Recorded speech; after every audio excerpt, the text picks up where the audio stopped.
بسم اللہ الرحمن الرحیم۔ شروع کرتا ہوں اللہ کے نام سے جو بڑا مہربان نہایت رحم کرنے والا ہے۔ دوستو، 5 مسلمان سلطان جو میدان جنگ میں کفار کے ساتھ جنگ کرتے ہوئے شہید ہو گئے۔ نمبر 5، سلطان مراد اول۔ سلطان مراد اول سلطنت عثمانیہ کے تیسرے سلطان تھے جو اپنے والد اور خان کی وفات کے بعد 40 سال کی عمر میں تخت نشین ہوئے۔ سلطان نے اپنی بہادری اور اعلیٰ قابلیت کے بل بوتے پر صرف 30 سال کی مدت میں سلطنت عثمانیہ کو 5 گنا بڑھا دیا تھا۔ 761 ہجری مطابق 1360 عیسوی میں انہوں نے درہ دانیال کو عبور کیا اور فتوحات کا وہ حیرت انگیز سلسلہ شروع کیا جو ان کی شہادت جنگ کوسوو میں ختم ہوا۔ سلطان مراد کے خلاف اب تک صرف بازنطینی سلطنت ہی برسر پیکار تھی، لیکن سلطان مراد کی یورپ میں مسلسل فتوحات کی وجہ سے عیسائیوں نے ایک عظیم و شان اتحاد قائم کر کے سلطان مراد کے خلاف جنگ لڑنے کا فیصلہ کیا۔ عیسائیوں کا اتنا بڑا اتحاد اس سے پہلے کبھی قائم نہیں ہوا تھا۔ جب سلطان مراد کو عیسائیوں کے اس اتحاد کی خبر ملی تو سلطان مراد کی عمر اس وقت 70 سال ہو چکی تھی، لیکن سلطان مراد پھر بھی جنگ کے لیے نکل پڑے۔ سلطان مراد کے پہنچنے سے پہلے ہی عیسائیوں نے بوسنیا پر حملہ کر کے 20,000 ترکوں کو قتل کر دیا تھا۔ چنانچہ 15 جون میں کوسوو کے میدان میں وہ معرکہ پیش آیا جس نے عیسائی اتحادیوں کو ذلت آمیز شکست دیتے ہوئے سرویا کی قسمت کا فیصلہ کر دیا۔ اس جنگ میں سلطان کو شاندار فتح حاصل ہوئی، لیکن جنگ کے اختتام کے قریب ایک سروی امیر میلوش بیلاویچ عثمانی لشکر کی جانب گھوڑا دوڑاتا ہوا آیا اور اس نے لازار شاہ کے خلاف بغاوت کرتے ہوئے اس نے کہا کہ اسے سلطان مراد کے ساتھ کچھ ضروری باتیں کرنی ہیں۔ چنانچہ اسے سلطان مراد کی خدمت میں لایا گیا، لیکن قدم بوسی کے وقت اٹھ کر اس نے اچانک سے سلطان مراد پر حملہ کر دیا، جس کی وجہ سے سلطان مراد شہید ہو گئے۔ Number 4، Sher Shah sorry. Sher Shah sorry, جس کا اصل نام فعید خان تھا، وہ سوری سلطنت کے پہلے بادشاہ تھے۔ ان کا تعلق افغان قبیلے سور سے تھا۔ شیرشاہ سوری کی سیاسی زندگی کی شروعات تب ہوئی جب 1530 عیسوی میں بابر کا انتقال ہوا۔ اس وقت تک شیرشاہ سوری صرف باہر کے حاکم تھے۔ بابر کی وفات کے بعد جب ہمایوں تخت نشین ہوا تو شیرشاہ سوری نے بنگال، آگرہ اور دلی پر قبضہ کر لیا۔ 1540 عیسوی تک شیرشاہ سوری کی حکومت بر صغیر کے بڑے حصے پر قائم ہو چکی تھی۔ 1542 عیسوی میں شیرشاہ سوری نے مالوا اور گولیا پر حملے کے ساتھ ساتھ ملتان پر بھی فتح حاصل کر لی تھی۔ اب چونکہ شیرشاہ سوری کی سلطنت بنگال سے پنجاب تک وسیع ہو چکی تھی، اس کے بعد انہوں نے متعدد ہندو راجاؤں کے خلاف جنگ لڑتے ہوئے انہیں شکست دی۔ 1544 عیسوی میں شیرشاہ سوری اپنی زندگی کی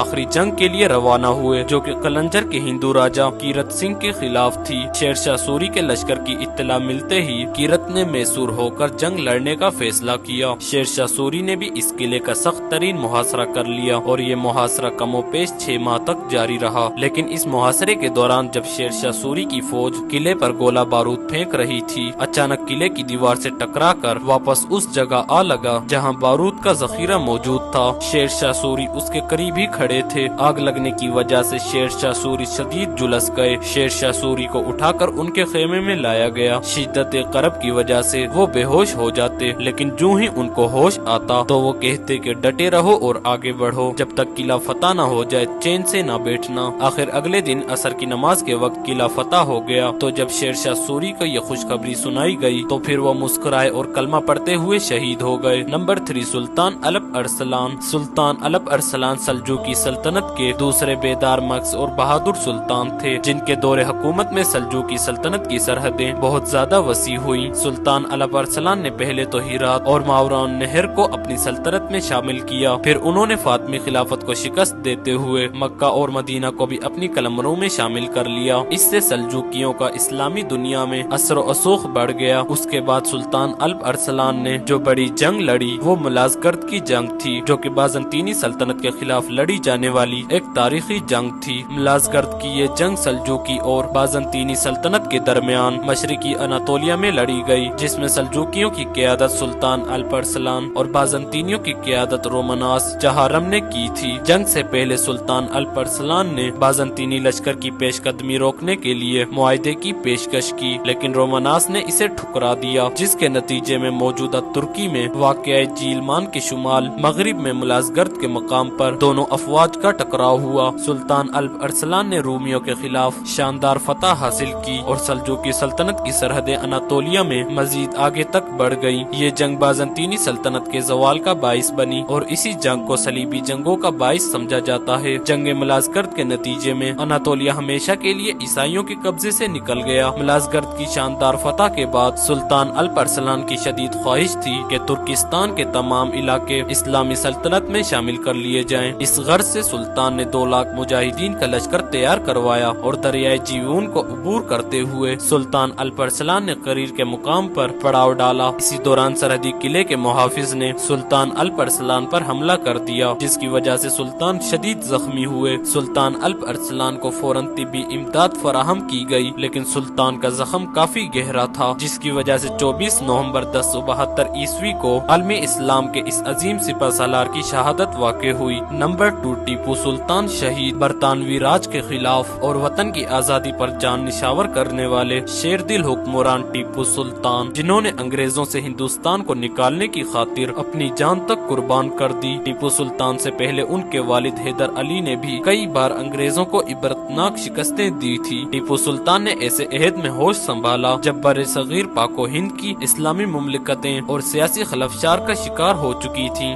मुगल बादशाह औरंगजेब आलमगीर की वफात के बाद मुगलिया सल्तनत में जगह जगह खुद मुख्तार रियासतें कायम हो चुकी थी। इस सूरत हाल से फायदा उठाकर अंग्रेज तिजारती इदारे ईस्ट इंडिया कंपनी के भेस में अपना जाल बिछा चुके थे। 1767 ईस्वी में पहली एंग्लो मैसूर जंग का आगाज हुआ। इस जंग में हैदर अली मरहटों और निजाम को जंग से अलहदा करने में कामयाब हो गए, जिसके बाद हैदर अली और टीपू सुल्तान ने मिलकर अंग्रेजों से जंग लड़ी और फतह याब रहे। 1780 ईस्वी में दूसरी एंग्लो मैसूर जंग लड़ी गई, जिसमें हैदर अली ने 90,000 की फौज के साथ अंग्रेजों को फिर शिकस्त दी। खुद अंग्रेजों ने इतराफ किया कि हिंदुस्तान में अंग्रेजों की ये बड़ी शिकस्त थी। इस जंग के बाद हैदर अली वफात पा गए और सल्तनत का बोझ टीपू सुल्तान के कंधों पर आ पड़ा। 1792 को अंग्रेजों ने सरंगापटन का मुहासरा कर लिया और तवील मुहासरे के बाद मजबूरन टीपू सुल्तान को सुलह करनी पड़ी, जिसकी रूह से सुल्तान को अपनी आधी सल्तनत 3 करोड़ 30 लाख तावाने जंग और जमानत के तौर पर अपने 2 बेटे अंग्रेजों के हवाले करने पड़े। लेकिन अंग्रेज कहां इस सुलहनामे पर अमल करने वाले थे। 28 अप्रैल 1799 ईस्वी को अंग्रेजों ने सरंगापटन के बाहर तोपें नस्ब कर दी और गोलाबारी शुरू कर दी। इस शदीद गोलाबारी और मुहासरे के बावजूद टीपू सुल्तान बड़ी बहादुरी से अंग्रेज फौज का मुकाबला करते रहे, लेकिन गद्दार मीर सादक ने एक तो अंग्रेजों के लिए किले के दरवाजे खोल दिए थे और दूसरा उसने फौज को तनख्वाह के बहाने किले के शिगाफ पर तैनात सिपाहियों को वापस बुला लिया था, जिसकी वजह से अंग्रेज फौज बआसानी किले में दाखिल हो गई। अंग्रेजों के शहर में दाखिल होने के बाद भी टीपू सुल्तान दलेरी और बहादुरी से जंग लड़ते हुए शहीद हो गए। नंबर 1 सैयदुश्शुहदा हजरत हमजा रजी अल्लाह तआला अन्हु। अगरचे हजरत हमजा रजी अल्लाह तआला अन्हु ना तो सुल्तान थे और ना ही बादशाह थे, मगर उनका मर्तबा और रुतबा सुल्तान और बादशाह इन दोनों से बढ़कर था। हजरत हमजा रजी अल्लाह तआला अन्हु रिश्ते में हमारे प्यारे नबी हजरत मोहम्मद सल्लल्लाहु अलैहि वसल्लम के चाचा थे। उन्होंने 62 के छठे बरस हमारे प्यारे नबी हजरत मोहम्मद सल्लल्लाहु अलैहि वसल्लम पर ईमान लाए। हजरत हमजा रजी अल्लाह तआला अन्हु बड़े बहादुर और दलेर थे। 62 के 13वें साल हजरत हमजा रजी अल्लाह तआला अन्हु अपने असहाब के साथ मदीना तैयबा हिजरत के लिए चले गए। हिजरत के बाद जो पहला मार्का पेश आया था वो गज़वा बदर था। गज़वा बदर में हजरत हमजा रजी अल्लाह तआला अन्हु ने अपने मद्दे मुकाबिल उतबा को एक ही वार में खत्म कर दिया, जिसके बाद आम जंग शुरू हो गई। गज़वा बदर में मुसलमानों की फौज के सिपा सलार हजरत हमजा रजी अल्लाह तआला अन्हु ही थे।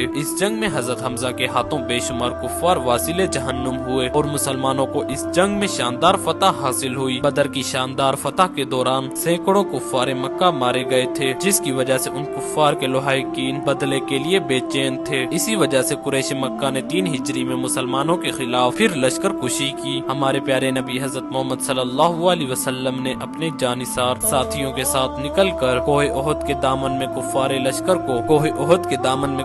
के लश्कर को रोका और 7 शव्वाल हफ्ते के दिन जंग शुरू हुई। कुफ्फार की जानिब से सवा ने बढ़कर गुबार जल्बी की और सैयदना हजरत हमजा रजी अल्लाह तआला अन्हु मैदान जंग में उतरे और उन्होंने ललकार कर कहा कि ए सवा, ए उम्मे नवार के नीस बच्चे, क्या तू खुदा और उसके रसूल से लड़ने आया है? ये कहकर उन्होंने इस जोर से हमला किया कि एक ही वार में उसका काम तमाम हो गया। उसके बाद घुमसान की जंग शुरू हुई और सैयदना हजरत हमजा रजी अल्लाह तआला अन्हु ने मैदान जंग में कुश्तों के पुश्ते लगा दिए। सैयदना अमीर हमजा ने चूंकि जंगे बदर में चुन चुन कर अक्सर नामवर कुरैश कुरैश को कत्ल किया था, इसलिए तमाम कुरैश मक्का उनके खून के प्यासे थे। चुनाचे जुबैर बिन मुतअम ने एक गुलाम को, जिसका नाम वहशी था, अपने चचा तईमा बिन अदी के इंतकाम पर खास तौर पर उसे तैयार किया था और इस कत्ल के बदले उसे आजादी का लालच दिया था। जंग ओहद के मौके पर वहशी चट्टान के पीछे घात लगाए हुए बैठा था और वो हजरत हमजा रजी अल्लाह तआला अन्हु का इंतजार कर रहा था। इत्तेफाकन एक दफा हजरत हमजा रजी अल्लाह तआला अन्हु एक दफा करीब से गुजरे तो अचानक उसने इस जोर से अपना नेजा फेंक कर मारा कि हजरत हमजा रजी अल्लाह तआला अन्हु के मुबारक जिस्म से आर पार हो गया। फिर भी हजरत हमजा रजी अल्लाह तआला अन्हु वहशी की जानिब शेर की तरह झपटे, मगर जख्मों से निढाल होकर आप वहीं गिर गए। अबू सुफियान की बीवी हिंदा बिनते उतबा ने नाक कान काट कर जेवर बनाए, नीस हजरत हमजा रजी अल्लाह तआला अन्हु का शिकम चा करके जिगर निकाला और चबा चबा कर उसने थूक दिया। हमारे प्यारे नबी हजरत मोहम्मद सल्लल्लाहु अलैहि वसल्लम को ग़ज़वा ओहद में शहीद होने वाले अपने चचा सैयदना हजरत हमजा रजी अल्लाह तआला अन्हु की शहादत का बेहद रंज और दुख था। दोस्तों आज के लिए इतना ही, मिलते हैं अगली वीडियो में, तब तक के लिए अल्लाह हाफिज।